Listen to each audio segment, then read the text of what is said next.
एक बार गौतम बुद्ध अपने शिष्यों के साथ गुजर रहे होते हैं। बहुत देर वन में चलने के बाद बुद्ध और उनके सभी शिष्य एक विशाल पेड़ के नीचे बैठ जाते हैं। उस पेड़ के नीचे एक अलग सी शांति थी। सभी लोग उस शांति को डोट अनुभव कर रहे थे। कोई भी एक शब्द नहीं बोल रहा था। कुछ देर बीतने के बाद गौतम बुद्ध का एक शिष्य उठता है और बुद्ध से पूछता है, गुरुवर मैं आपसे एक प्रश्न पूछना चाहता हूँ। बुद्ध कहते हैं, पूछो क्या प्रश्न है तुम्हारा? शिष्य बुद्ध से पूछता है, मैंने कभी भी आपको दुखी नहीं देखा। आपके चेहरे पर हर समय एक अलग ही मुस्कुराहट रहती है, हमें भीतर तक आनंद से भर देती है। आपके चेहरे पर अलग सी चमक है जो हमें दुखों से कोसों दूर कर देती है। पर मैं यह जानना चाहता हूँ कि मेरे भिक्षु बनने से पहले मेरे जीवन में बहुत सारे दुख थे जिसके कारण मैं भिक्षु बन गया। पर मैं अभी तक नहीं जान पाया हूँ कि दुख है क्या। क्या आप मुझे बता सकते हैं कि वास्तव में दुख क्या है? बुद्ध मुस्कुराते हैं और अपने भिक्षु से कहते हैं, दुख है एक विचार से ज्यादा कुछ नहीं है। सभी लोग सुनकर चौंकते हैं और बुद्ध से पूछते हैं, परंतु गुरुवार विचार तो आते हैं और चले जाते हैं, पर दुख एक बार आ जाता है तो जाने का नाम ही नहीं लेता। बुद्ध कहते हैं, मैं तुम्हें एक छोटी सी कहानी सुनाता हूँ। बहुत समय पहले एक नगर में एक धनी सेठ रहता था। उसके पास एक वफादार नौकर होता था। वह सेठ अपने नौकर पर बहुत विश्वास करता था। वह सेठ अपने नौकर पर कभी भी किसी बात के लिए शक नहीं करता था, क्योंकि उसका नौकर वास्तव में बहुत ईमानदार होता है। एक बार उस सेठ को किसी काम से बाहर जाना पड़ा। कुछ दिनों के बाद जब वह सेठ वापस लौटा तो वह एक कीमती सामान लेकर आता है। वह उस कीमती सामान को अपने कमरे में बड़ा सजाकर रख देता है और अपने नौकर से कहता है कि तुम्हें खास तौर पर इस चीज का ध्यान रखना, ध्यान रहे या टूटे नहीं। यह मेरा बहुत प्रिय है। नौकर कहता है, मालिक मैं पूरा ध्यान रखूंगा, आप चिंता ना करें। अगले ही दिन वह नौकर पूरे घर की सफाई कर रहा होता है। सफाई करते करते वह सेठ की उस कीमती चीज के पास पहुंचता है और उसकी भी सफाई करने लगता है। सफाई करते वक्त वह कीमती चीज उस नौकर के हाथ से फिसल जाती है और नीचे गिर जाती है।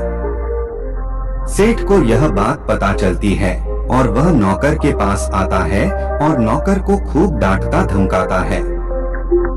पर ना तो वो उस नौकर को नौकरी से निकाल सकता है और ना ही उसे पिट सकता है, क्योंकि वह उसका बहुत वफादार और पुराना नौकर था, इसलिए वह डांट धमकाकर ही उसे छोड़ देता है। सेठ अपने उस कीमती चीज के बारे में सोच सोच कर बहुत दुखी हो जाता है। रात होती है और सेठ अपने कमरे में लेट जाता है। सेठ को नींद नहीं आ रही होती है, वह बहुत बेचैन होता है। बेचैनी के कारण सेठ अपने कमरे से बाहर निकलता है और देखता है कि उसका नौकर आराम के साथ खराटे लेकर सो रहा था। यह देखकर और क्रोधित हो जाता है। सेठ सोचता है कि इसने मेरी इतनी कीमती चीज तोड़ दी और इसे बिल्कुल भी चिंता नहीं है। मुझे यहाँ नींद भी नहीं आ रही है और यह आराम से सो रहा है। सेठ अपने कमरे में वापस चला जाता है। अगले दिन सुबह सेठ सोचता है, मैं इस समस्या से कैसे निकलूं? फिर सेठ को एक तरकीब समझ आती है। वह अपने नौकर के पास जाता है और अपने नौकर से कहता है, मुझे बहुत दुख हो रहा है कि यह बताते हुए वह जो कीमती चीज कल तुमने तोड़ी थी वो मैं तुम्हारे लिए लाया था। मैं चाहता था कि मैं उसे तुम्हें उपहार में दूं, परंतु अब क्या कर सकते हैं, अब तो वह टूट गई है। सेठ की बात सुन नौकर को धक्का लगा। नौकर सोचता है, अरे ये तो बहुत बड़ी गलती हो गई। वे इतनी कीमती और महंगी चीज मेरे लिए थी और वे मुझसे ही टूट गई। फिर क्या उस नौकर के मन में बेचैनी पैदा हो जाती है, दुख पैदा हो जाता है। रात होती है और सेठ आराम से सोता है और वह नौकर बेचैन रहता है। उसे नींद नहीं आती क्योंकि अब उस नौकर ने उस सेठ की उस कीमती चीज को अपने आप से जोड़ लिया था, इसलिए बहुत दुखी हो रहा था। पहले उस नौकर के मन में यह विचार नहीं था, वह कीमती चीज मेरी है, पर अब उसके मन में यह विचार है कि अगर वह चीज ना टूटती तो वह मेरी होती। बुद्ध कहते हैं, दुख केवल एक विचार है और यह विचार कैसे उत्पन्न होता है? अपने आप को किसी चीज से जोड़ने से। हम जिस भी चीज को अपने आप से जोड़ देते हैं, वह चीज हमारे दुख का कारण बनती है।